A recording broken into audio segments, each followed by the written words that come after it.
Bien, muy buenas tardes con todos. Entonces son 15:45. Estoy haciendo el control, por favor, de las personas que ya estarían. Este grupo está saturado, fíjense, ¿no? Bueno, tal vez otra, pero de todas maneras, 100 con ella sería el otro. Y en este otro están el otro link, ¿no? En un ratito voy a ir a tiquear mi salida de trabajo. Y mientras tanto, si pueden ponérmelo acá, ¿no? En el chat.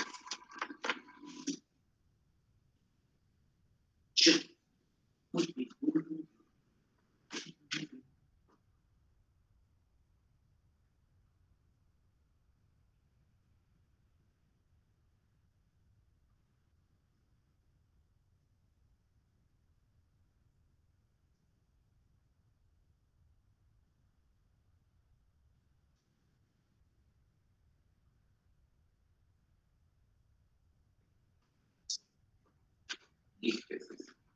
Vamos a ver bien.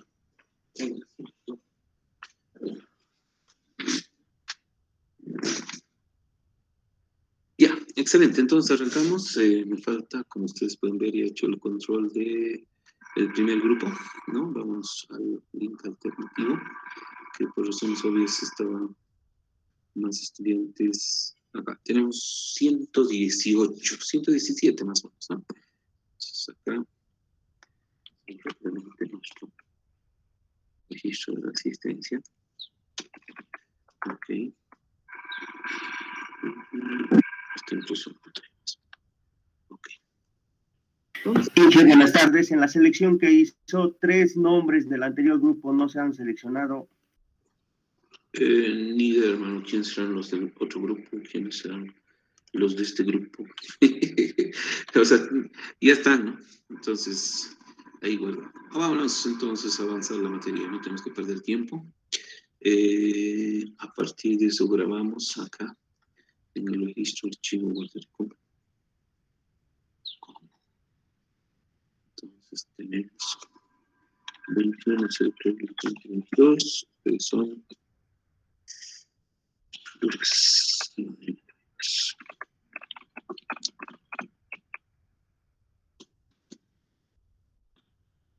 los materiales en uno, que nos dan muchas posibilidades de aprender varias cosas adicionales.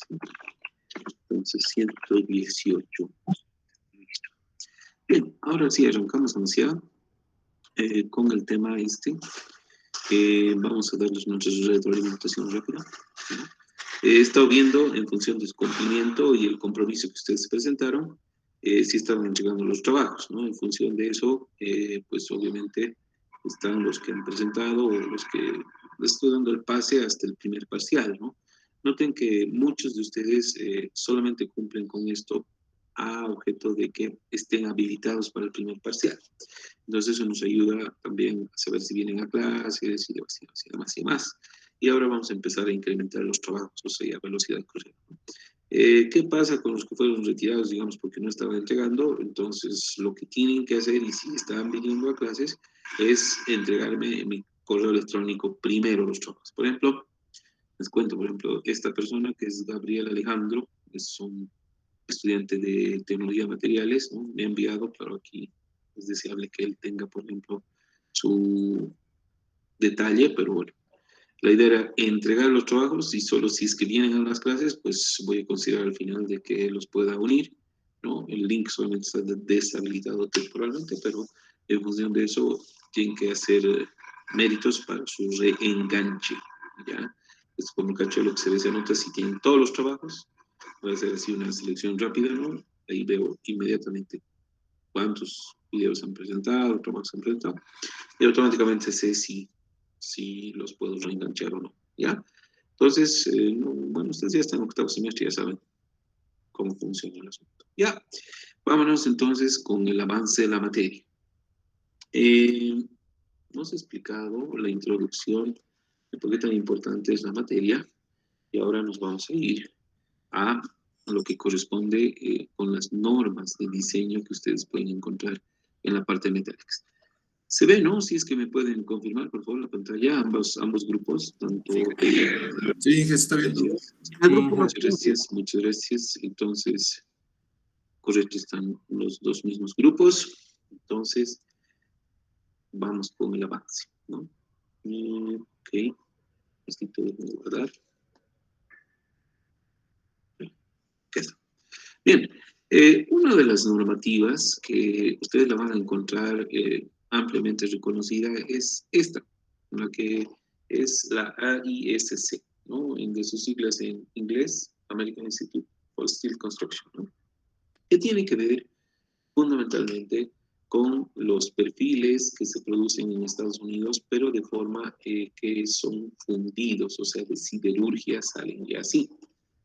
Es más o menos como el fierro corrugado que nosotros compramos de Campero o las Lomas. Ya prácticamente los perfiles están confeccionados de una forma que tú puedes agarrar, comprarlos y utilizarlos, ¿no? Sin embargo, uno de las otras normas que es, digamos, de mucha importancia en la materia es la AIC, ¿ya?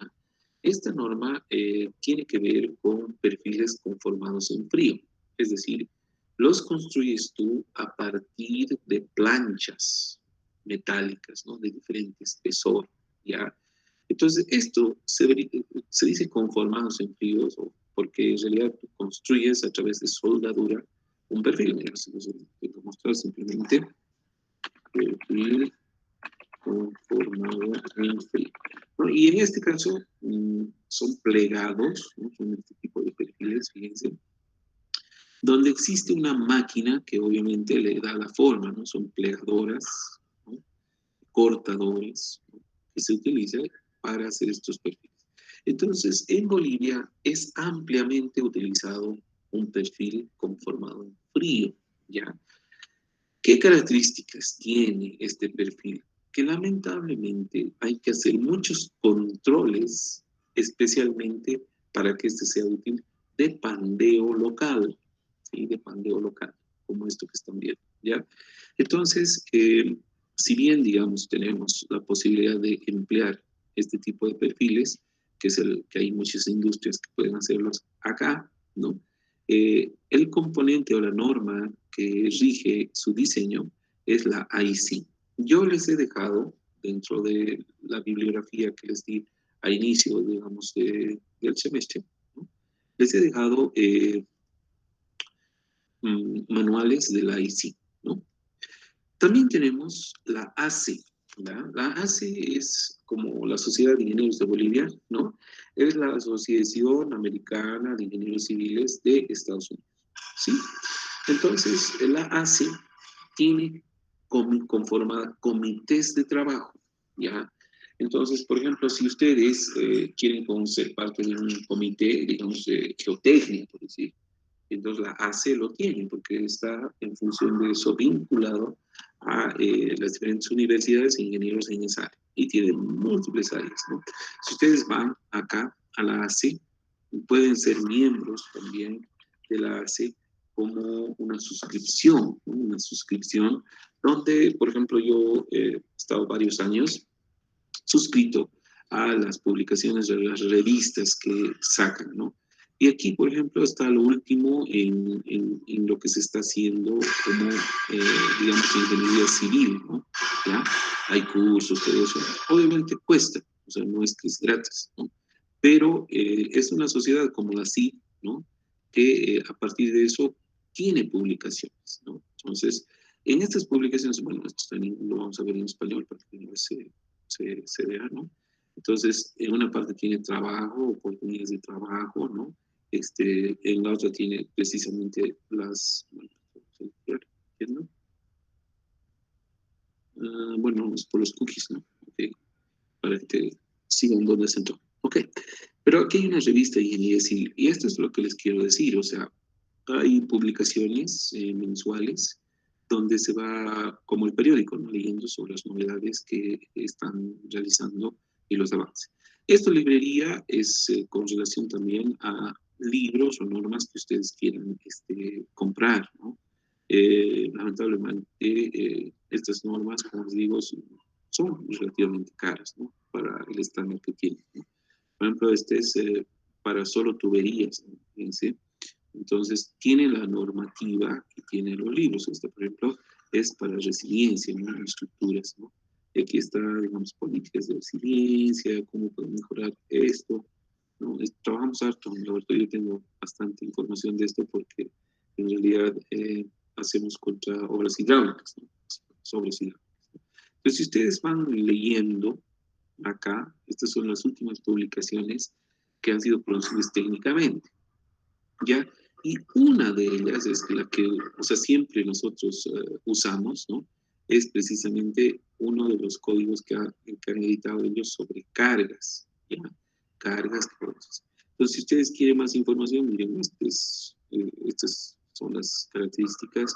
Y en realidad lo que haces es comprar vía internet, ¿no? En la antigüedad nosotros, al hacer nuestras tesis, todo eso, teníamos nomás que comprar información o libros, ¿no? Como les digo, lo más precioso que podías tener era un libro, ¿ya? Entonces acá puede ser ebook, lo puedes bajar, ¿no? O sea, y aquí te cotizan ya, estoy tratando de entrar a cualquiera, ¿no? Para que vean que efectivamente, digamos, con una tarjeta de crédito, con algo, tú puedes comprar los libros, ¿no? Y bajarlos sobre algo específico, ¿no? Tanto en tapa dura que te lo envían ya sea por DHL, Amazon, etcétera, ¿no?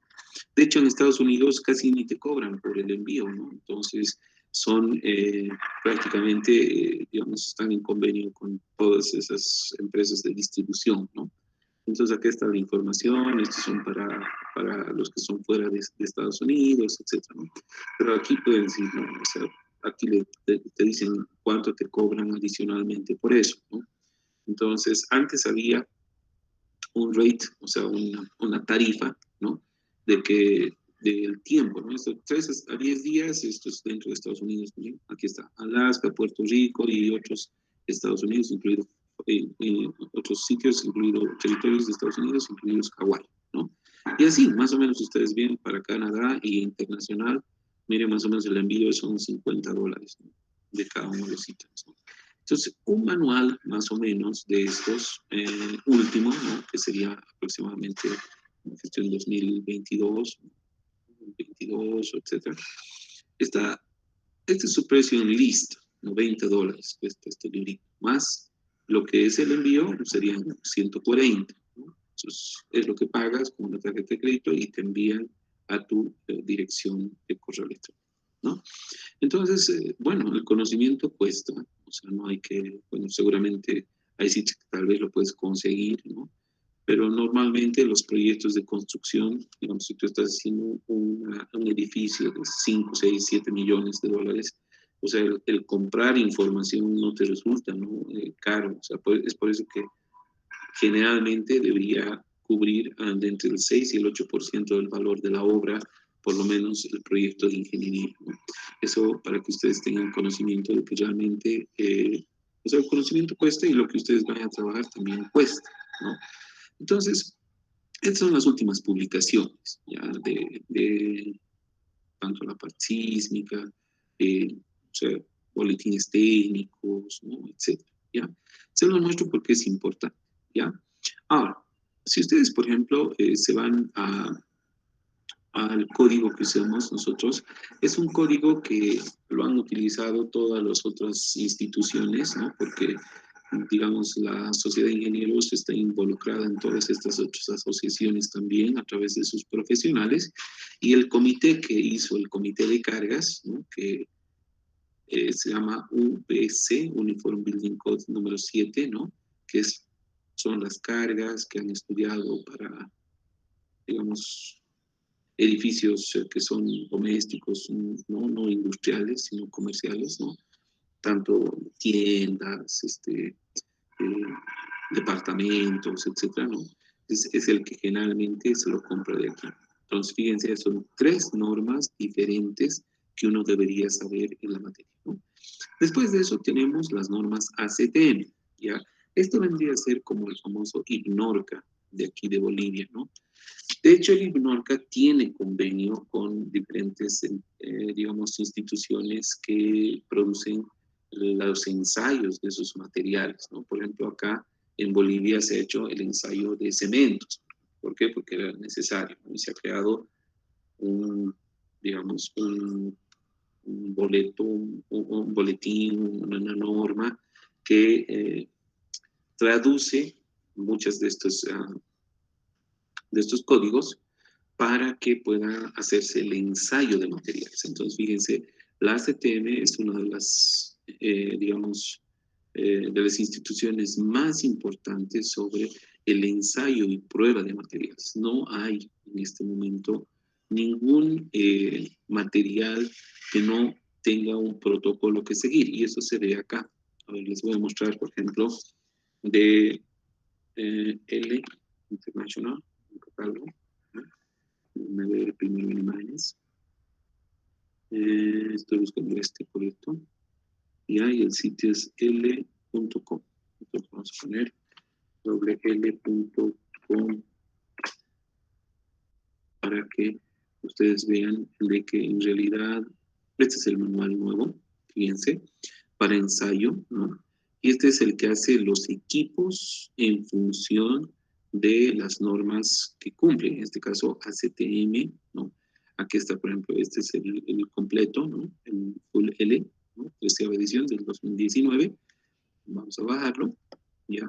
Para que les pueda mostrar de que en realidad nuestra profesión contempla el estudio de las normas. Las normas es como la ley que tenemos que saber, pero no la entendemos bien sin libros que ayuden al diseño con esas normas. Entonces también, por ejemplo, el McCormack, todos esos libros nos ayudan a entender cómo vamos a aplicar correctamente nuestras normas, ¿ya? Entonces el segundo sería libros. Y el tercero que tenemos que saber precisamente son cómo se hacen esos ensayos de los materiales. Y aquí están las empresas que hacen precisamente los equipos para ensayar. Entonces, fíjense, acá está, bueno, está en inglés de todas maneras, ¿no? Pero te ayuda a saber cómo ellos van poniendo los códigos a sus equipos, ¿no? Acá están, miren, todos los tipos de suelos, de concreto, de cemento, de rocas, algunos de medio ambiente, etcétera, ¿no? Entonces, por supuesto, acá lo que quiero mostrar es que cada equipo cumple con la normativa, ¿no? De ACTM, que quiere decir, este equipo cumple con normas para que pueda hacer el ensayo respectivo en función a los patrones. Fíjense, miren, este equipo está cumpliendo las normas ACTM de 558, ACTM de 698, etc., ¿no? La Ashton es precisamente para la parte vial, ¿no? También tienes un instituto que trabaja sobre sus propias normas, pero orientadas hacia la parte de carreteras. Entonces, ¿por qué es importante que nosotros podamos prácticamente, para que vean cuántos correos electrónicos recibo por segundo? Ya. Entonces, la idea es de que ustedes cuando vean y compren un equipo, el equipo debe estar certificado cada uno de estos equipos, ¿no? Para el cumplimiento de las normas correspondientes, en este caso de la CT, ¿ya? Entonces, ¿para qué nosotros mostramos esto? Porque acá la CTM es la que prueba ensayo de materiales, tanto puede ser de madera, plásticos, hormigón, aceros, etc., ¿no? Y cuando nos referimos a la ACTM más un número, generalmente es el código donde puedes tú encontrar en ese capítulo, en esa página, ¿no? La forma de ensayar ese material, ¿ya? Entonces, fíjense, ya tenemos dos conformados por fundición, fundidos, conformados en frío, que serían los perfiles, ¿no? Las normas de los diferentes comités sobre cargas, usos, etcétera, que es la ACE, y esta es de prueba o ensayo de materiales. También tenemos una otra sociedad que sería la Sociedad Específica de Soldadura, ¿no? Donde ella ha hecho su propia norma para poder hacer todo lo que corresponde a uniones soldadas, ¿no? Y los tipos de soldadura, equipos que deben ser usados durante el proceso, y además las pruebas de ensayo también que deben ser especificadas, pruebas no destructivas, me estoy refiriendo, ¿no? Ultrasonido, rayos X, etcétera, que debe cumplir las soldaduras, ¿ya? También ustedes tienen BOCA. El BOCA es Building Officials Code Administration International, donde es un código que te puede ayudar a trabajar internacionalmente con las normas, ¿no? Tienen el ICC, International Code Council, y tienen también el Research Council for Structural Connection, que es para solo conexiones. Están evaluando con métodos modernos, ¿no?, cómo pueden sacar nuevas normas para precisamente la construcción de conectividad de conexiones, ¿no? Y finalmente, obviamente, todos estos trabajos se van presentando en congresos internacionales a través de los investigadores, ¿no? Bien, entonces en el texto más o menos vamos a ver, vamos a tratar de llevar las normas, ¿no? Vamos a tratar de explicar, digamos, cada una de ellas, su campo de acción, y a partir de eso las diferentes características que tuviesen, digamos, que ser consideradas para el ensayo de los materiales, ¿no? Entonces nosotros hacemos uso de las propiedades mecánicas, queremos saber cómo se comporta ese material, ¿no? Entonces esta primera parte, que es parte fundamental de nuestra materia, es cómo nosotros podemos empezar a hacer el diseño. Hay una parte fundamental que sería el análisis estructural, que es en sus materias precedentes, pero esto tan solo es una parte de lo que es el diseño, ¿no? Entonces, en el diseño, en este diagramita, yo quería mostrárselos. ¿Por qué? Porque el diseño primero empieza por el planeamiento, y por eso les había mostrado lo que significa ahora hacer un planeamiento integral de la construcción de edificios, o gerenciamiento integral de la construcción de edificios, que tiene que ver con la metodología. Es una metodología, no es un software. ¿Ya?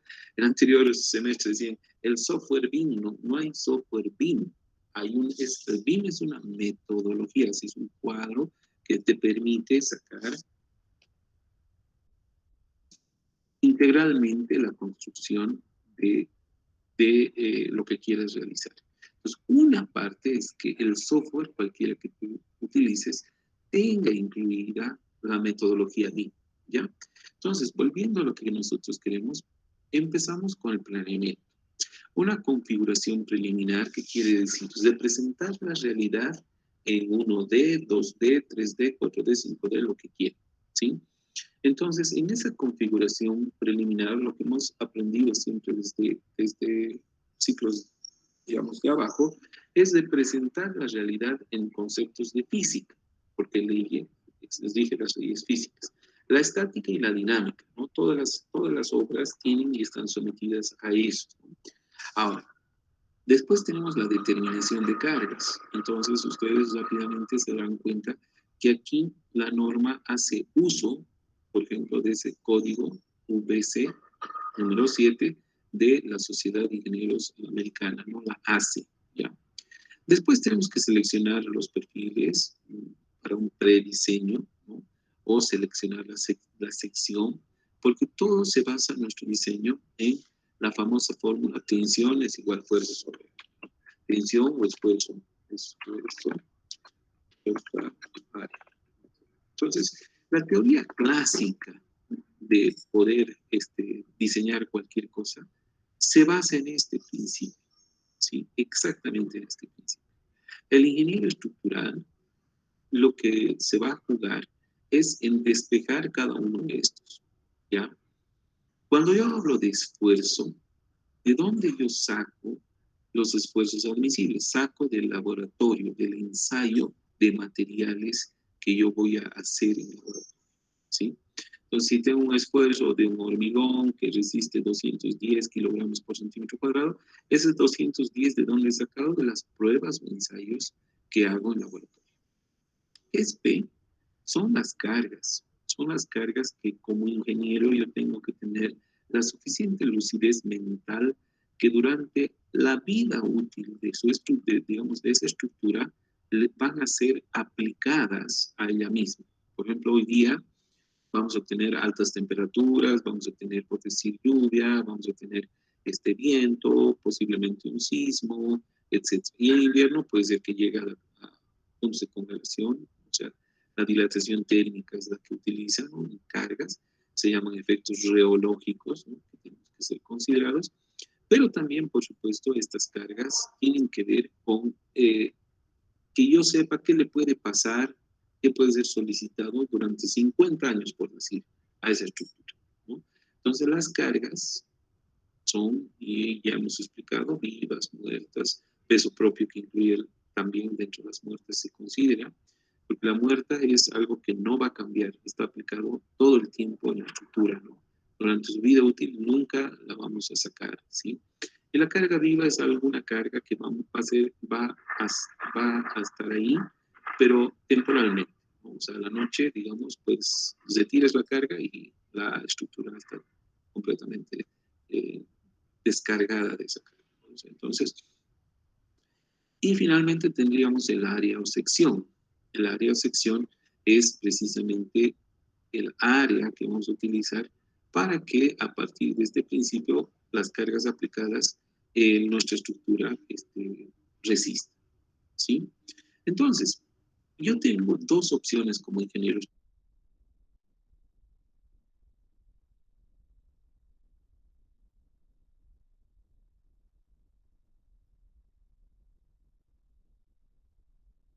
donde prácticamente el edificio ya está diseñado, ¿no? Los planos estructurales en estas dimensiones o predimensiones. Yo tengo una idea de que esto más o menos va a ser aplicado en la estructura.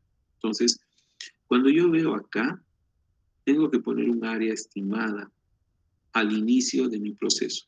Por eso se habla de determinación de perfiles o secciones. De ahí realizo el análisis estructural. Entonces, una vez que he hecho ese análisis estructural, tengo que hacer la comprobación si mi sección resiste o no. Y en función de esto, sí voy a optimizar, no cambio de perfil. Y es un ciclo hasta que este ciclo sea seguro.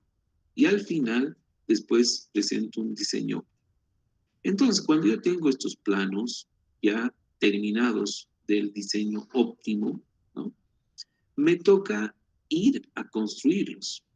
Entonces, de la nada, el ingeniero estructural lo que hace es producir planos de diseño. Primera opción. O sea, dentro de este juego que estamos haciendo. Segunda opción. Yo tengo ya las secciones construidas en un edificio, por decir, edificio estructural.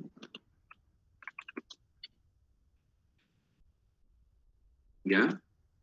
Y a veces ustedes requieren la comprobación, por decir, si tienen acá un edificio ya construido, y alguien les dice, pero ¿será que puedo subir una plantita más? Así, ¿no? Y llega el momento que tienen que remodelar el edificio y saber si esas secciones van a soportar la carga. O si cambian de uso un piso de estos, por ejemplo, antes eran oficinas y ahora dicen, no, ahora va a ser la sala de máquinas, ¿no? ¿Va a soportar? ¿No? Etcétera. Entonces, de lo construido, ustedes haciendo uso también de esta misma fórmula, ¿no? Lo que tienen que hacer es determinar las cargas. O sea, despejan P y tienen un valor de esfuerzo del material que están usando por el área y hay un P admisible, un P o una carga que ustedes máxima pueden admitir en la estructura o en el material, etc., ¿no? Entonces, en este ciclo que ustedes están viendo de diseño estructural, el ingeniero estructural tiene dos posibilidades, ¿no? O entregar secciones para que se construya a través de un plano, o de lo construido, decir si las cargas van a soportar. Entonces, acá un poquito hablamos de lo que ya les he dicho de la INORCA, les he dicho que son, digamos, normas locales. Hemos hablado en una de las clases anteriores qué significa ASD y qué significa RFD. Pero acá, obviamente, está también explicado el proceso que viene a ser en uno u otro, ¿no? Cuando nosotros hablamos de un método LRFD, estamos hablando que debemos mayorar cargas, y eso está acá, fíjense, acá, ¿no? Según la AC, ahora sí me pueden entender qué es la AC, ¿no? Para poder diseñar cualquier estructura mediante el método LRFD, nosotros tenemos que utilizar combinaciones de todas las cargas que vengan. Y ahí estaría carga muerta, carga viva, techo, nieve, lluvia, viento y presión de suelo. ¿No? Entonces, las ecuaciones que nos dan las combinaciones para que esto suceda se encuentran en el índice B de la norma seguramente, y es la ecuación 3,4, por decir así, ¿no? Entonces, la primera consideración o estado que nosotros debemos tener para diseñar o mayorar las cargas en el método del LPD es 1.4 veces de la carga muerta. O sea, le subimos al criterio de todas las acciones que sean de nuestras cargas que son permanentes, ¿no? Durante la vida útil de la estructura, un 40%. ¿Ya? El segundo estado es 1.2, o sea, un 20% más de la carga muerta, que es D, ¿sí? Más 1.6, o sea, 60% de la carga viva más, ¿sí? Y puede ser carga viva de techos, LR, carga de nieve, S o R, carga de lluvia. Entonces, más un 0,5 de estas tres cargas que acabamos de mencionar. Entonces, el segundo estado que vamos a nosotros considerar para poder diseñar simultáneamente es considerar carga viva, carga muerta, carga de techos, nieve o rain, que sería lluvia. El tercer estado para poder diseñar nuestras estructuras es prácticamente 1.2 de la carga muerta más 1.6 de la carga viva, considerando los estados de techo, pero también ya consideramos el viento, fíjense. Entonces hay coeficiente de viento de 0,50, la simultaneidad de la estructura. Y así sucesivamente, fíjense, todos estos estados deben ser aplicados para mayorar las cargas que estimemos. Entonces, esto nos permite sacar una envolvente, que esta envolvente es el estado más desfavorable de cualquiera de estas combinaciones que nosotros estuviésemos considerando para el diseño, ¿ya? Entonces, muchos softwares como el SAP, el RAM, etcétera, te dice automáticamente cuando tú estás incluyendo, estás cargando tu estructura, una vez que has conceptualizado sistema 1D, 2D, etcétera, te dice utilice la norma AC7. Entonces, y automáticamente estos coeficientes están incluidos dentro del programa. Pero si no estuvieses o no quisieras usar, tú los creas, nuestros coeficientes, todos estos coeficientes, para hallar la envolvente. La envolvente es la consideración de que es el estado más desfavorable de todos. ¿Ya? Entonces, el método LRFD, ustedes ven acá, utiliza mayoración de cargas, por un lado, ¿no? Y acá, con esto veremos, hay un PIN, un factor de reducción de esfuerzos. Y eso tiene que ver con lo que les explicaba, ¿no? O sea, ellos sacan niveles de confianza en función de probabilidades. ¿Para qué? Para que nos garantice que nuestra falla solamente sea la más desfavorable a una cola, que sería que no resiste o resiste menos, ¿no? Y de ahí para adelante la integral al menos sea de un 95% de confiabilidad.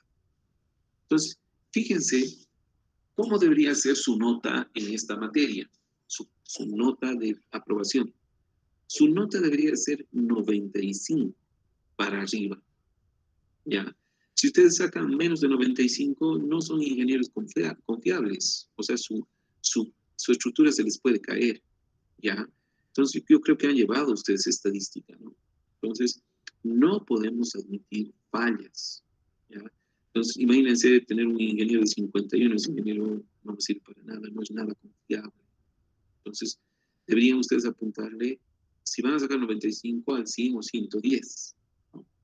Bien, entonces a partir de esta confiabilidad nos da los factores de reducción del esfuerzo adicional que considera la norma LRFD para poder hacer el diseño. Ahora, ¿cuál es la diferencia con el estado de serviciabilidad o base de diseño de esfuerzos admisibles? ASD. Todas las normas las tienen, pero acá No utilizamos factores de reducción, no mayoramos las cargas. Lo que hacemos es igual considerar los estados, fíjense, carga muerta, pero no hay 1.4. Carga viva, no hay 1.2, no hay 1.6, perdón, 1.2 de la carga muerta más 1.6 de la carga viva, no hay, sino que simplemente se dice de servicio porque es lo que está en ese momento recibiendo la estructura. Las combinaciones siguen existiendo, porque esto sacamos de la otra norma, que es la ACE, ¿ya? Y en función de la envolvente, lo que hacemos es aplicar un factor de seguridad, ¿sí? Ese factor de seguridad nos dice, si por ejemplo el factor de seguridad es 2, nos dice que esa estructura puede soportar de lo que está en ese momento siendo solicitado o resistiendo, el doble, si es un factor de seguridad de 2. O sea, estaría sobredimensionada, ¿no?, al doble. Entonces, como decíamos en una clase anterior, prácticamente nuestro factor de seguridad de 2 ya es un factor de seguridad bastante elevado. Imagínense un factor de seguridad de 3, de 4, de 5 veces. Ya es mucho, ¿no? O sea, 5 veces sobredimensionado, ¿no?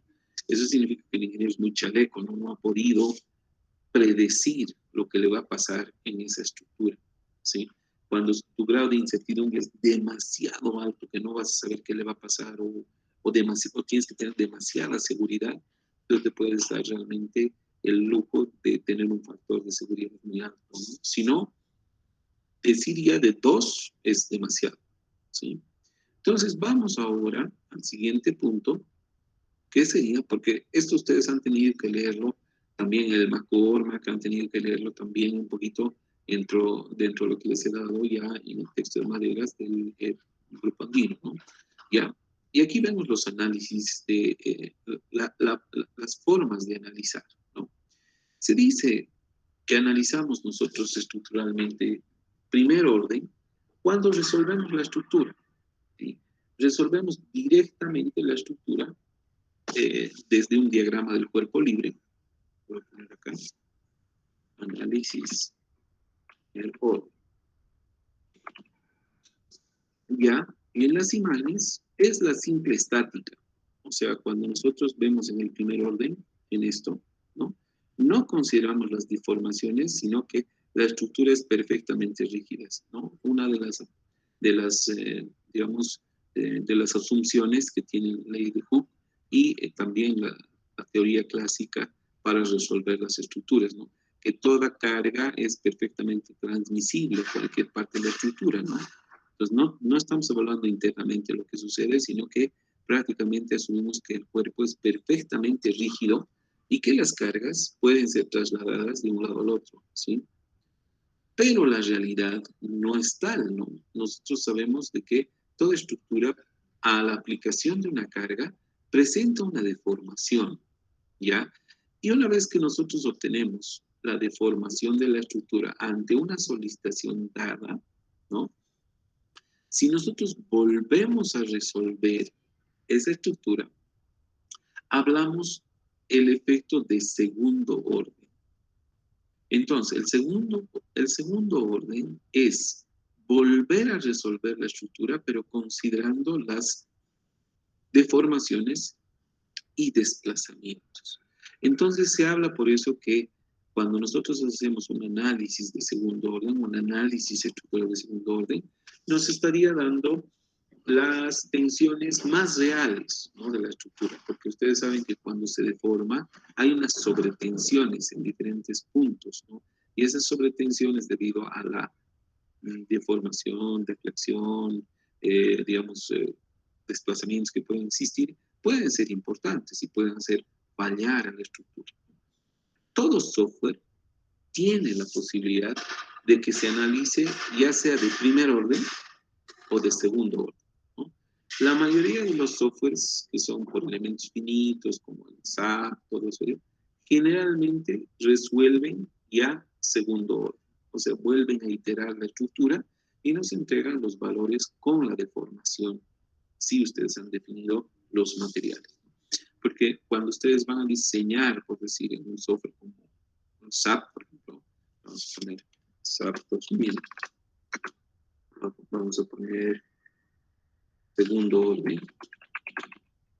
En su matriz, si se acuerdan de programación, ustedes ya habían considerado dentro de la matriz la resolución de segundo orden. Segundo orden, matriz. Vamos a poner ahí. Entonces, cuando el SAP va a resolver, ¿no? Lo que hace es poner en cada nodo de los miembros estructurales, ¿no? Las diferentes ecuaciones. Y estas diferentes ecuaciones lo que hacen es volcar a un efecto de la matriz P delta, ¿no? Que lo han tenido que llevar en programación, ¿no? Programación dentro de la matriz P delta. P son cargas, acá está, ¿no? P son cargas y vamos en función de cada uno de los elementos encontrando, ¿no? Las diferentes ecuaciones, resolviendo las ecuaciones, ¿no?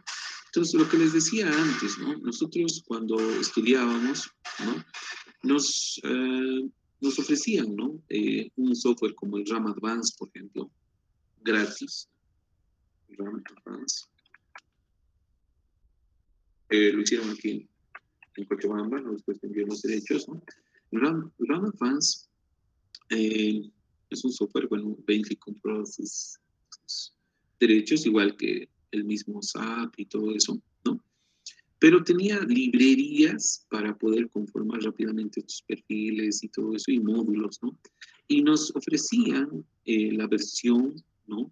Que nosotros queríamos utilizar, ¿no? Gratis hasta 25 nodos, decía, ¿no?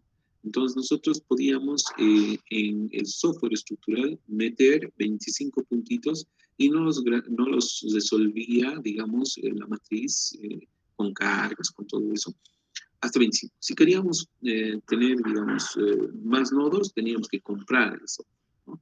Entonces era 1000, 10, etc. Acá lo que hacemos es craquear el programa, ¿no? Es decir, agarran, es decir, van donde nuestro amigo Lucas Piratero, ¿no? Y el Lucas agarra y se los instala el software y que les cobra, digamos, por el craqueo, ¿no? Y podemos usar.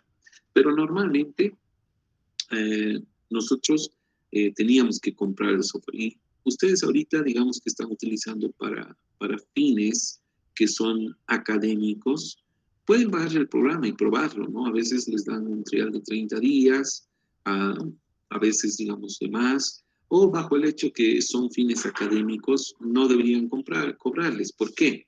Porque cualquier software está invirtiendo en que ustedes aprendan su programa, ¿sí?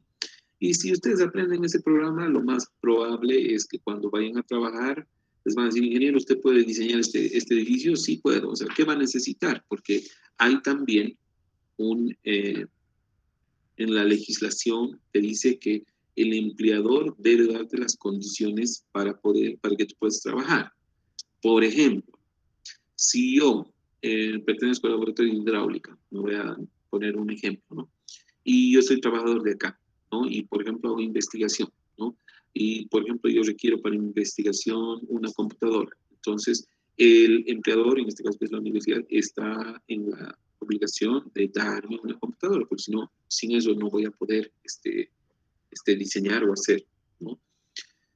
Entonces, cuando nosotros hablamos de que el empleador les tiene que dar las condiciones, si ustedes, por ejemplo, aprenden RAM Element y dicen, necesito RAM para esto, bueno, hay otros programas estructurales y hay hasta gratis también, pero dirán, bueno, necesitamos eso, él tendría que comprar el software y dotarles, ¿no?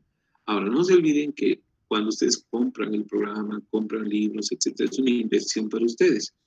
Pero a su vez, si alguien viene y quiere hacer el cálculo estructural, ya no es pues universidad, ya no es fines académicos, ¿no? Ya es la realidad.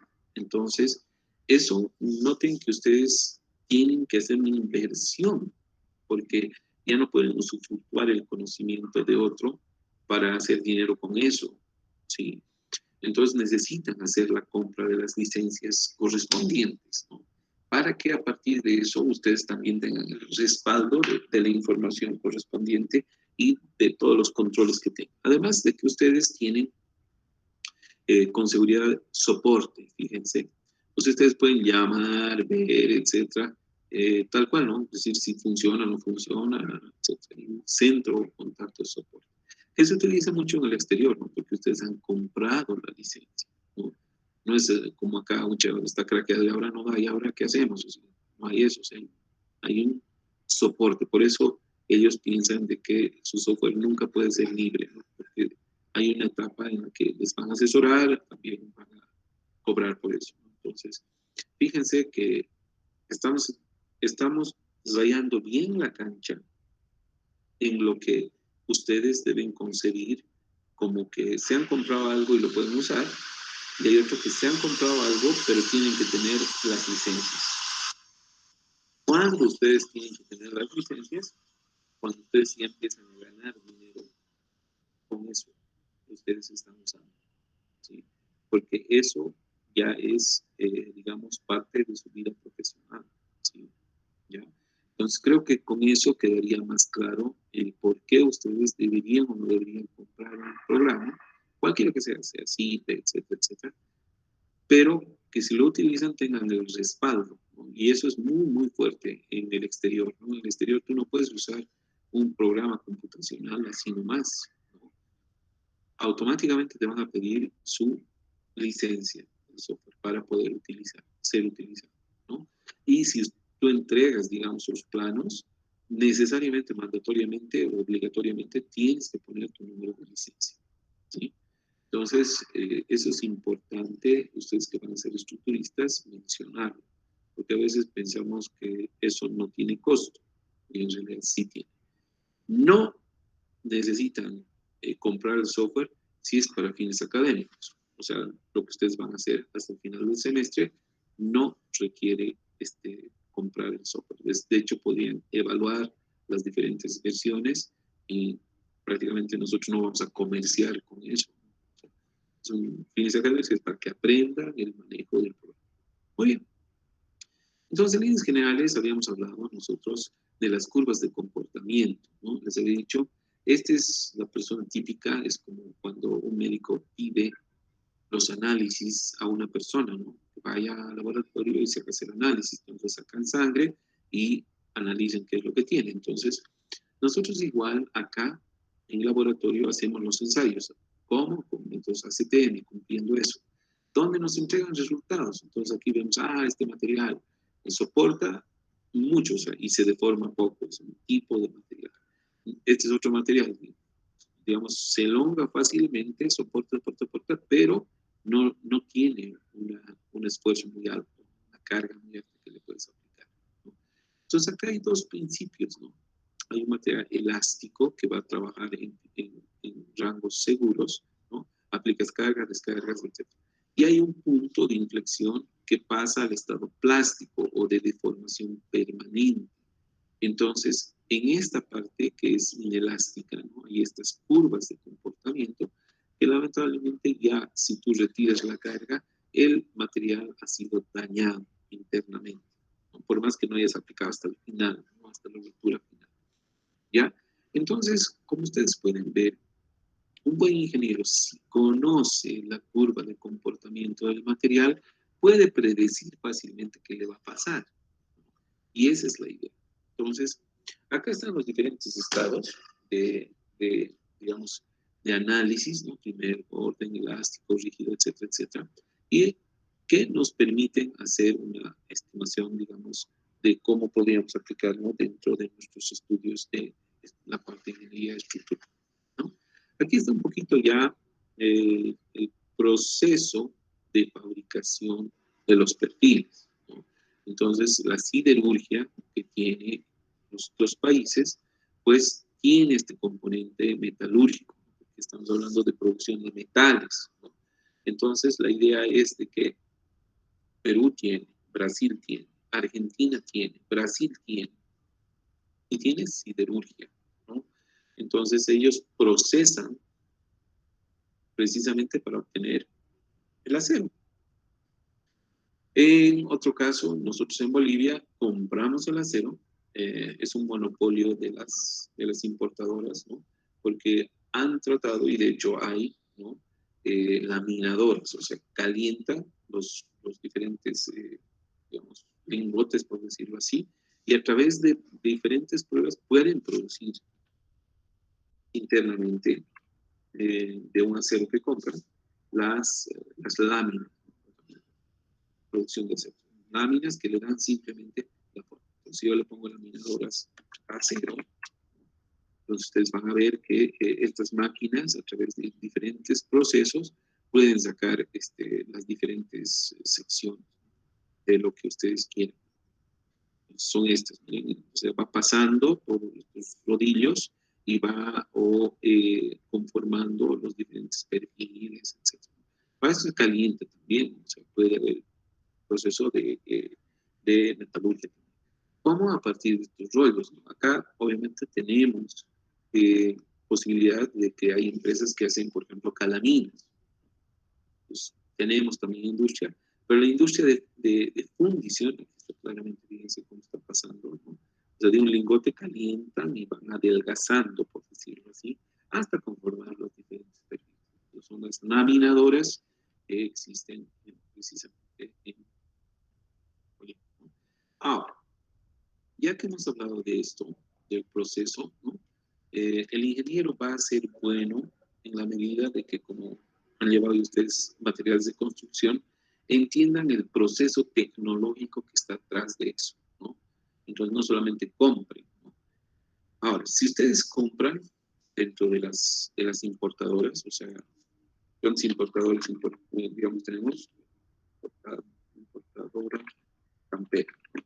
Se han distribuido el mercado, ¿no? O sea, en Cochabamba es Campero, en Santa Cruz es Las Lomas, etc. Entonces, si entran ustedes en la importadora Campero, acá obviamente les va a dar las sucursales, pero les va a dar también los precios o prácticamente lo que ellos importan, ¿no? Entonces, ellos importan a un precio que prácticamente no podemos competir entre lo que producimos internamente versus lo que ellos importan, ¿no? Entonces, a ver, me entraré a alguna página web de ellos para ver rápidamente. Bolivia, tercero Bolivia. Esto es en Facebook, ¿no? Aquí son las direcciones. Hay uno que tiene que tener su propia página. Veremos. Pero Facebook. Pero no es lo que quiero mostrarles, porque en realidad acá lo que quiero decirles es de que ellos deberían, además de proveer el material, deberían darles un certificado de el tipo de acero que les están entregando. Este certificado que les estarían entregando es que automáticamente ustedes pueden lograr, digamos, tener la confianza de que tiene garantía de que utiliza eso. Bueno, no sé, nunca he visto este video, lo estamos viendo así. Más acá están con la SED, ¿no? Entonces, que cumple toda la normativa, etc. Entonces, toda la siderurgia, ¿no? Que viene de fuera, ya sea de Dini, de la Argentina o del Brasil, belgo, ¿no? Belgo-brasilero, son industrias enormes, ¿no? Yo que he hecho mi doctorado en Brasil, ya realmente no dejo de admirar a la industria de producción de Brasil, ¿no? Mucha gente, realmente muy disciplinada, ¿no? Belgo-brasilero. Vamos a ver resoluciones para acero belgo pronto, ¿ya? Es en Bolivia, aquí está belgo, ¿no? Productos belgo, ¿ya? Y es el tipo bueno, acá están los alambrones, ¿no? Todo eso, ¿no? Que van produciendo, que tenemos también acá, por supuesto, en Bolivia, pero ya la siderurgia, que ya tiene, acá está el juzgado, ¿no? Cumple las normativas. Entonces, nosotros deberíamos acostumbrarnos como ingenieros estructurales a pedir certificación de los materiales que estamos comprando. Es como cuando tú quieres comprar ladrillo, ¿no? No le dices al pinero, ya tráeme los ladrillitos, así ya, pero lo mejor que puedas conseguir, ¿no? Y no tenemos un proceso de control de trazabilidad sobre eso. Entonces, el belgo brasilero cumple con todas las pruebas, por eso muchos les van a decir, no utilices 4.200, 4.200 es una siderurgia que se produce en Estados Unidos, sino que puedes utilizar hasta 5.000, ¿no? Por el grado, y ahorita vamos a hablar del grado. Entonces, Belgo 60 significa que ellos inclusive producen con 60 K6, que quiere decir 60.000 libras por pulgada cuadrada de los aceros que van a trabajar, ¿no? Entonces, lo que yo quería mostrarles es Belgo Brasil, Belgo Brasil, el país más grande del mundo. Este es Belgo Brasil, ¿ven? Ya. Estamos acá, ya. Pues ahí está la producción, ¿no? De refrigeradores, pero sí más o menos, ¿no? Entonces son industrias gigantes, ¿no? Que realmente producen, ¿no? Y demanda mucha energía, ¿no? Entonces estas empresas, por eso tienen una demanda de energía. Brasil tiene una demanda de energía, no sé si se acuerdan ustedes cuando eran chiquitos, ¿no? O cuando ni habían nacido, pero había una crisis energética en Brasil muy grande, ¿no? Donde tenían que priorizar las industrias, ¿no? Para producción del acero, y entraban a producir 24 horas, ¿no? Estamos hablando de que había turnos desde las 7 de la noche, donde ahí la mayor energía se la llevaban las empresas, ¿no? Hasta prácticamente el inicio del día, ¿no? Entonces, este tipo de siderurgia, ustedes pueden ver varios videos de cómo se produce, que realmente es el desarrollo de un país, ¿no? Si alguien tiene siderurgia, realmente va a poder hacer no solo, digamos, construcciones, sino naves industriales, etc. Pero lo que quiero ir, se han distribuido el mercado. Si ustedes quieren, digamos, tuviesen el dinero para poder hacer una siderurgia, les garantizo que en ese momento, tanto las importadoras, ¿no?, bajan el precio y tienen el físico como para aguantar un cacho hasta que la empresa quiebre y nuevamente subir el precio. Eso siempre ha sucedido en Bolivia, ¿no? Entonces no hay forma que puedan competir con las grandes importadoras de acero, ¿ya? Entonces nosotros compramos acero, fluctúa el mercado, es un commodity, ¿no? A veces van a conseguir en $500, a veces van a conseguir en $1.000, y cuando ha subido demasiado, casi han llegado hasta $1.300, $1.400 la tonelada de acero, ¿no? Entonces ahí ustedes se pueden dar cuenta que no importa el espesor, importa el acero siempre se ha vendido por peso, ¿ya? Entonces, prácticamente en todo lo que son rubros de la construcción, cuando ustedes van a trabajar este ciclo, ¿no?, yo diría que habría que también entender cómo se produce, pero a su vez entender también que nosotros como ingenieros tenemos que pedir la certificación del acero que vayamos a usar, ¿no?, para saber si ese acero está correctamente producido según las normas, etcétera, etcétera, ¿no? Aquí ya vamos con la madera estructural, ¿no? Esto es lo que les decía, ¿no? En muchas partes del mundo no solamente se corta el árbol y ahí se aserra como se puede, sino que tenemos todo este proceso de prácticamente piezas, y una vez que tenemos las piezas, podemos tener madera certificada, ¿no? Industria, digamos, ¿no?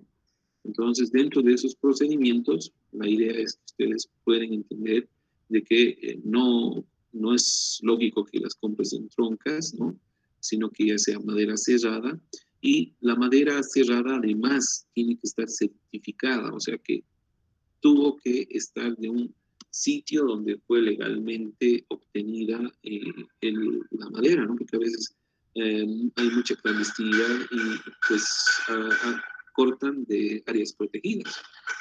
Entonces, en ese aserrado, ¿no?, no solo basta los tablones, ¿no?, sino que empieza un proceso de tratamiento, ¿ya?, donde esto es sumergido las piezas son sumergidas en una piscina. En la piscina le hacen un tratamiento inicial para eliminar los hongos, los bichos y todo eso, ¿no?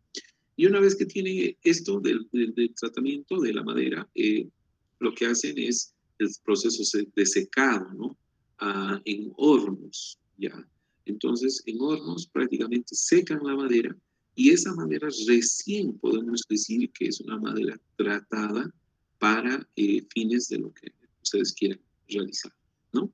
Entonces, fíjense cómo más o menos van sacando de una tronca, ¿no? Las diferentes partes, ¿no?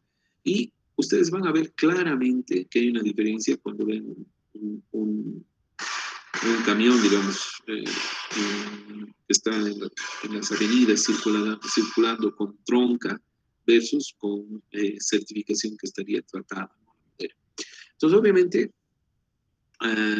nosotros podríamos usar la madera para fines de construcción, pero lo que nos falta, lamentablemente, es el tratamiento, ¿no? El tratamiento lo hacemos de una forma bastante rudimentaria. Y ese es el problema, ¿no? Porque todo esto que debería ser, digamos, los controles de secado, etcétera, etcétera, pues no se cumple, ¿no? Y se presentan torceduras, abolladuras, encebolladuras, etcétera, etcétera. Y lo único que tiene que hacer es, pues, el ingeniero ir con el ojo a escoger la madera al hacer, ¿no? Entonces ahí está lo que les decía la anterior vez, ¿no? Las latifoliadas. O sea, no tenía mi texto rápidamente para explicarles, pero estos pues, son folios, son hojas, ¿no? Latifoliadas que caen en el invierno, la hoja, ¿no? Y en el verano pues, explota nuevamente lo que es el verde y nuevamente florece y nuevamente revive, digamos así, ¿no? Una cosa que es interesante, bueno, ustedes sí ya les puedo contar, ¿no? Es decir, lo que yo no sabía cuando hablé con un amigo ingeniero forestal es de que este tipo de árboles acumula horas de calor, ¿ya? Entonces, generalmente en el verano recibe harto calor. Cuando viene el invierno ya es como que hibernaría, ¿no? ¿Ya? Entonces, precisamente ellos cuando están en invierno están hibernando, están durmiendo, etcétera. Pero por eso es tan importante que en el ciclo de verano ellos reciban calor, estos árboles, ¿no? O sea, acumulan horas de calor.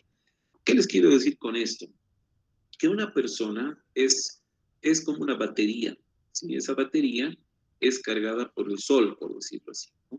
Entonces, ustedes se van a dar cuenta que si ven en la calle, por decir, una persona que viene de Brasil, ¿no? Está en pleno invierno y está de short, ¿no?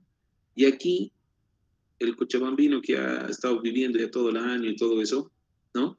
Empieza el invierno y tiene mucho frío, dice, mucha qué frío, así, ¿no? Entonces, llega el momento es porque no ha recibido las horas de calor, es igual que los árboles, ¿no? Es un elemento bioacumulador, acumulador energético, ¿ya? Entonces, los árboles son de ese tipo, por eso también estos árboles son reguladores de calor, de presión, de humedad, de todo eso, ¿no? Igual que nosotros, ¿ya?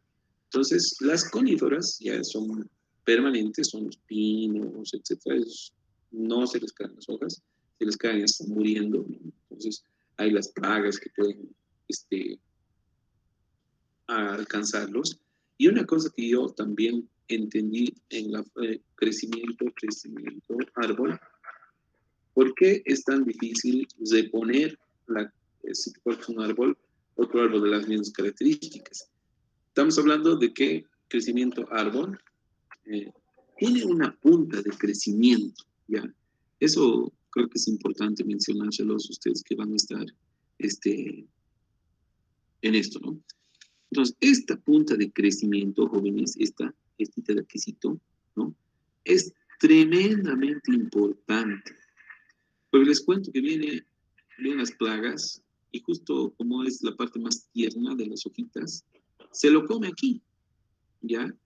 Y cuando se lo come, lamentablemente el árbol ya no crece pues de un solo tronco, ¿ya?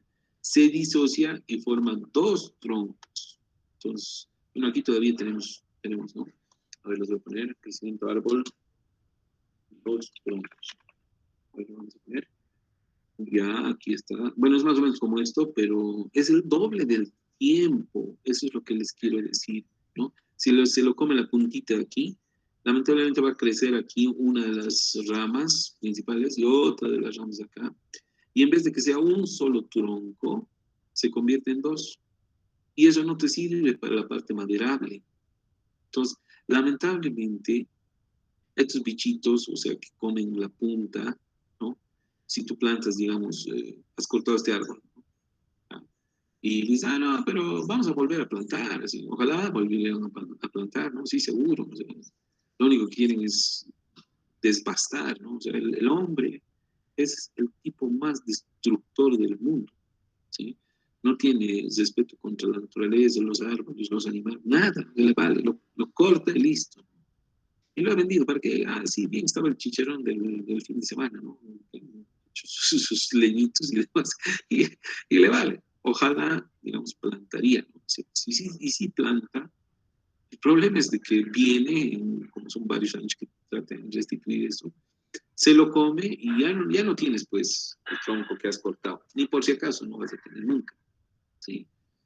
Entonces, eso, por ejemplo, les quería comentar, porque cuando ven ustedes, así más o menos, fíjense aquí en este año de crecimiento, vino el famoso bicho y se lo comió en la parte de punta de crecimiento. Resultado, dos troncos delgados, que no me sirven para nada, ¿sí? Entonces, esa situación son las que ustedes tienen que ver. Y aquí tenemos las maderas preciosas, ¿no? Mar, cedro, roble, ¿no? Que a partir de esto ustedes pueden saber que prácticamente hay reservas enormes todavía en el país. Esperemos que todavía sigan. Ahora vamos a ver Google Earth. Son imágenes, ¿no? Son imágenes donde fíjense cómo es el sistema de deforestación, ¿no? Bueno, acá está lo que es verde, bueno, es verde nomás, sí, pero todo el resto está deforestado, ¿no? Y Brasil, que se lleva la flor, fíjense, vamos a ir hacia la frontera, fíjense cómo han desforestado todo esto. No son árboles que realmente sean demasiado importantes, pero en realidad, si ustedes ven acá, todito lo han deforestado y no han vuelto a plantar, ¿sí? Entonces, nosotros grandes, capísimos, ¿no? Ingenieros civiles, que la carretera, ¿sí? La carretera es como sembrar un cáncer, ¿no? Para la Amazonía, ¿sí? Justo aquí, y automáticamente se va esparciendo en toda. Entonces, nosotros disque por el desarrollo, ¿no? Pero llega el momento, estamos deforestando todo. Fíjense, todo alrededor de Bolivia, cómo está deforestado, especialmente en el Brasil. ¿Y dónde? Justo en el área de la carretera, ¿sí? ¿Por qué? Porque es un negocio, ¿no? Si pasa la carretera, oh, ya tengo unos terrenitos que van a valer más, así, ¿no? Que automáticamente al lado de la carretera ya suben los terrenos, ¿sí? Entonces, ha habido mucha invasión también hacia nuestro territorio, ¿no?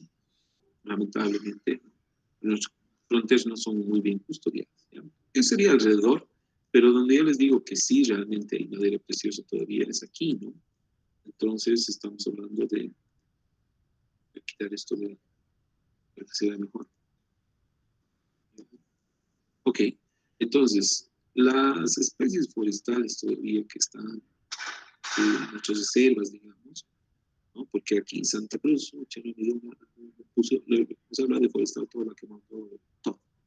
Pero aquí está por este sector, porque si ustedes han llevado bien recursos naturales, tienen que saber los tipos de bosque que existen, ¿no? Hay el montano, que quiere decir de montañas. Hay montano bajo, hay montano medio, hay montano alto, ¿sí? Entonces el bosque que es montano viene de las montañas, pero puede ser de vegetación baja, de vegetación media o vegetación alta, ¿no? Y ustedes pueden tener, por ejemplo, bosque alto, donde realmente no se ve nada, ¿no? O sea, esa parte, bosque alto, porque se encuentra, ¿no? En el Amazonas todavía hay, ¿no? O sea, este es un bosque alto, o sea, entonces una persona está muy chiquita, pero todo el bosque es gigante, ¿no? O sea, está arriba, ¿sí? Los bosques altos en Bolivia, pues, existen también, ¿no? Y hay también medios y hay también bajos, ¿no? Dependiendo del tipo de foresta que existe, ¿no?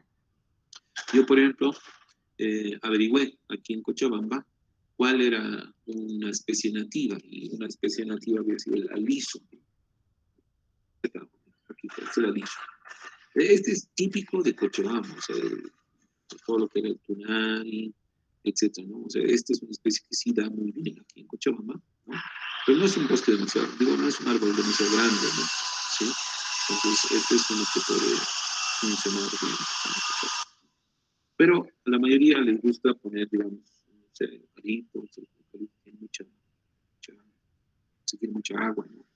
Entonces, digamos, en las fichas técnicas, ustedes pueden saber por qué es importante saber qué tipo de árbol vas a plantar. Ahora, por ejemplo, la teca, a ver, está de rápido crecimiento, pero lamentablemente, bueno, teca árbol, ¿no? Aquí está la teca, miren, pero su madera no es tan buena, ¿sí? O sea, es una madera blanda, de rápido crecimiento, y a estos arbolitos deben ser de unos 10, 15 años, miren cómo están sus tronquitas, ¿no? Pero no se comparan a lo que ustedes ven, ¿no? En lo que pasan los camiones, ¿no? Entonces, ¿por qué se planta? Porque la teca, porque no solamente el tronco es importante, sino todas las ramas y la poda. En este caso, esto es biomasa, ¿no? Entonces te sirve para hacer desde combustible hasta papel, ¿no? O sea, depende de muchos estudios. A veces la teca no da para papel. O sea, la densidad que tendrías tú de la fibra que tiene que tener no te sirve, ¿ya? Entonces, esto un poquito para reforzar todo lo que han venido leyendo ustedes, ¿no? Que no está en libros, pero que de alguna manera les van a encontrar en el medio y por cultura general deberían saber, ¿no? Los ingenieros, ¿no? No es algo que no sepan, ¿ya? Entonces, acá están lo que son las diferentes variedades, ¿no?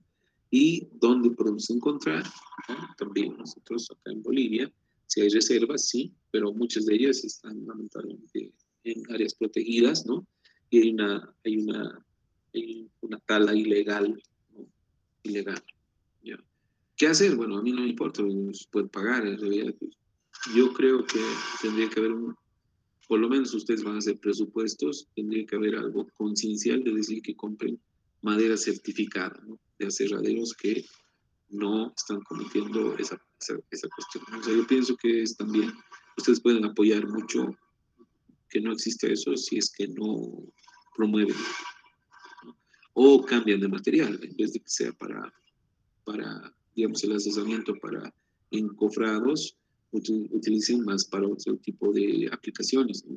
Y cambien los encofrados por metálicos, por decir. Puede ser una política.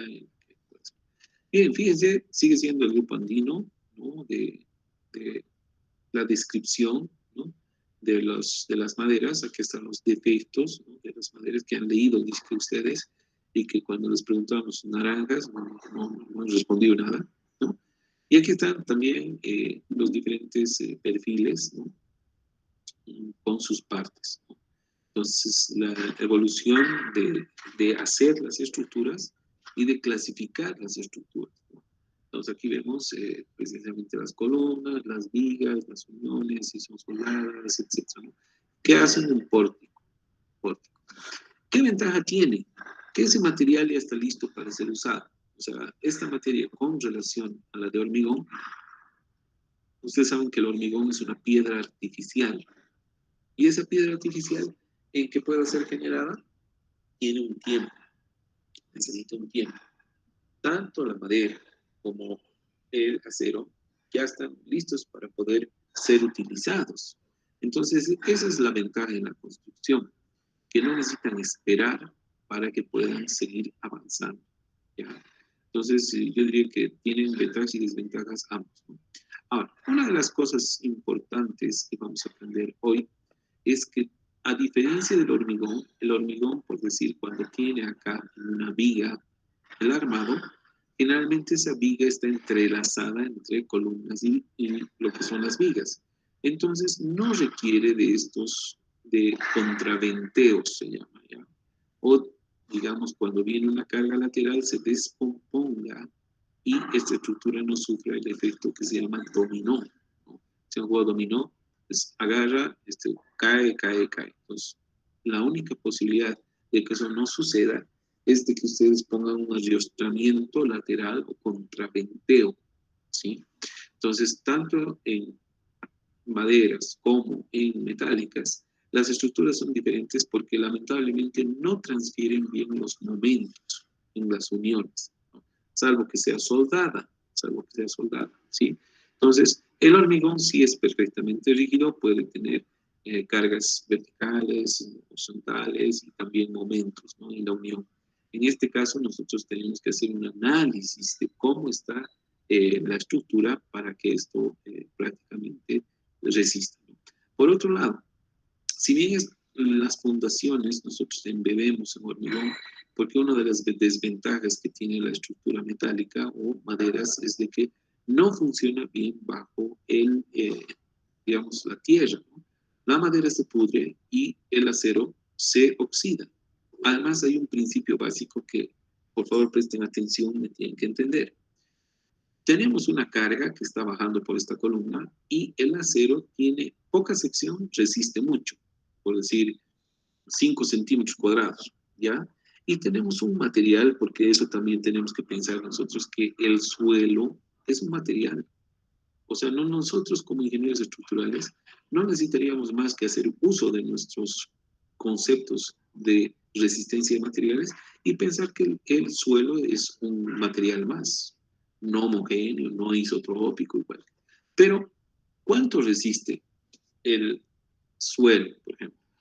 Un buen suelo va a estar en unos 3 kilogramos por centímetro cuadrado, ¿no? Un excelente suelo está en 5, 6, bueno, dependiendo, ¿no? Pero generalmente los suelos que están, en este caso, pantanos o con mucha basura, no están bien compactados o están saturados con agua, o sea, los suelos saturados, ¿no? No resisten, ¿no? O sea, y esto es un lecho, digamos, igual en otros países como la profundidad del mar no es bueno, o sea, hay un asentamiento, ¿no?, hasta que exista la consolidación. Entonces, ¿cómo vas a comparar un material que tiene una sección con tanta resistencia que transfiera directamente hacia el suelo? Pues no, tendríamos que ponerle una placa, hacerle una fundación así, de transferencia de esa carga, de manera que asiente y distribuya. Si aquí están bajando, digamos, 10 toneladas, esas 10 toneladas sean distribuidas en una resistencia que pueda ser admitida por el suelo, ¿ya? Entonces, es mejor tener una transferencia indirecta, por decir, 10 toneladas, acá hay una fundación de hormigón, el hormigón tiene, si esto tenía 4.200 kilogramos por centímetro cuadrado, el hormigón va a tener 210 kilogramos por centímetro cuadrado y el suelo va a tener una resistencia de 3 kilogramos por centímetro cuadrado. Entonces las secciones van creciendo, ¿sí? O tenemos que velar de que esa carga sea transmitida y sea distribuida efectivamente hacia el subsuelo, ¿ya? Entonces, las estructuras metálicas son esbeltas por naturaleza, que quiere decir que son delgadas y a su vez pueden resistir mucha carga, ¿no? Sin embargo, el hormigón ya crece un poco, la madera crece un poco más y ambas, tanto el acero como la madera, no son buenas para utilizarlas como fundaciones. Entonces, hacemos uso sí o sí, posiblemente de placas base para que sean transferidas o recubrimos empotrando o, claro, embebiendo el acero dentro del hormigón para que eso le genere digamos, una protección, ¿no?, del suelo y no se oxide, ¿sí? Entonces, esa es la idea. ¿Por qué el óxido es tan importante controlarlo? Porque no se olviden que es una reacción que se lleva átomos de acero. Entonces, una sección que se oxida está cediendo parte de esa sección al óxido, ¿ya? Y si se oxida, lamentablemente ya no tiene la misma sección. Si no tiene la misma sección, ya no resiste la misma carga, ¿no? Entonces, eso es importante. Entonces, acá están algunos tipos de conceptos precisamente de sistemas laterales, ¿no?, para el diseño de vientos, ¿no? El viento lo idealizamos así en una carga triangular, no es así, en realidad es una parábola, ¿no?, que dependiendo de la velocidad de viento va creciendo la parábola, pero la verdad es que idealizamos como si fuese un triángulo. Hay muchas cosas que nosotros idealizamos, ¿no? Y aquí ustedes pueden tener las diferentes secciones, ¿no?, que se conforman, donde las uniones, fíjense, no son perfectamente rígidas, sino son articuladas como la rodilla. ¿Qué es una articulación? Es aquella que no soporta momentos, ¿ya? Pero que sí transfiere a través de ella lo que serían cargas verticales y cargas horizontales. Entonces, fíjense los tipos de sección, ¿no? Ahora, ¿de qué hay estructuras preciosas? Les voy a mostrar, por ejemplo, aeropuerto.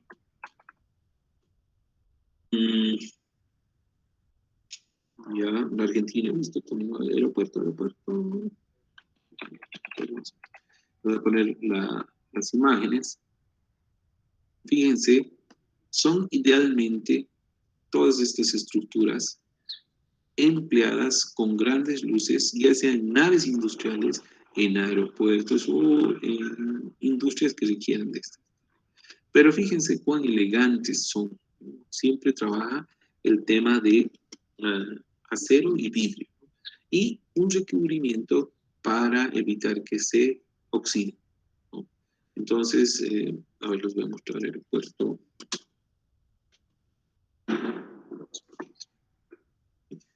Entonces, típicamente, yo creo que esta motivación ustedes la van a tener cubierta, ¿no? Fíjense. Entonces, son prácticamente vanos muy, muy grandes, que la mayoría son puras estructuras metálicas, ¿no? Entonces, ustedes pueden darle la importancia correspondiente a este tipo de cúpulas cubiertas que solamente les van a poder cubrir con este material que es el acero, ¿no? Y que fundamentalmente tienen este mismo principio, ¿no?, de celosías de trabajo. ¿Ya? Entonces, lo bueno es que la madera también funciona de la misma forma, pero en luces más pequeñas, ¿no? Y aquí estamos, por ejemplo, con las estereoestructuras, ¿no?, que en realidad son uniones, ¿no?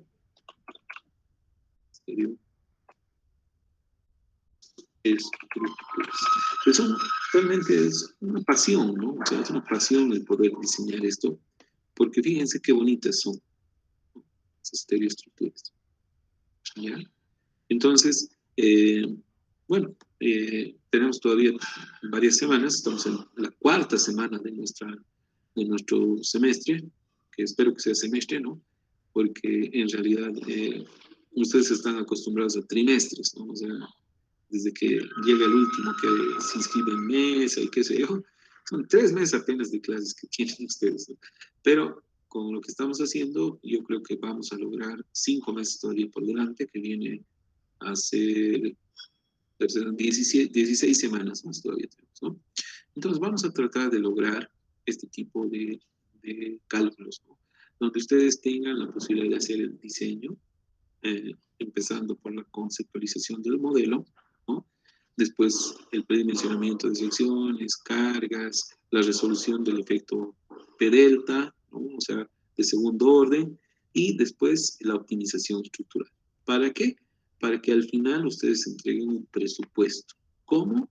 El presupuesto por tonelada de peso de la estructura, ¿no? Si por decir en este momento la tonelada de acero está en $1,000, pues, vamos a pensar que está en $1,000, yo tengo, por decir, 50 toneladas, ese es el peso que yo tengo que tener, ¿no?, el precio que tengo que tener por compra del material. Ustedes saben que un herrero valiente, ¿no?, digamos un cerrajero, digamos que hace una puerta metálica en no sé, en cualquier taller, digamos, como se puede ver, son cerrajeros, ¿no?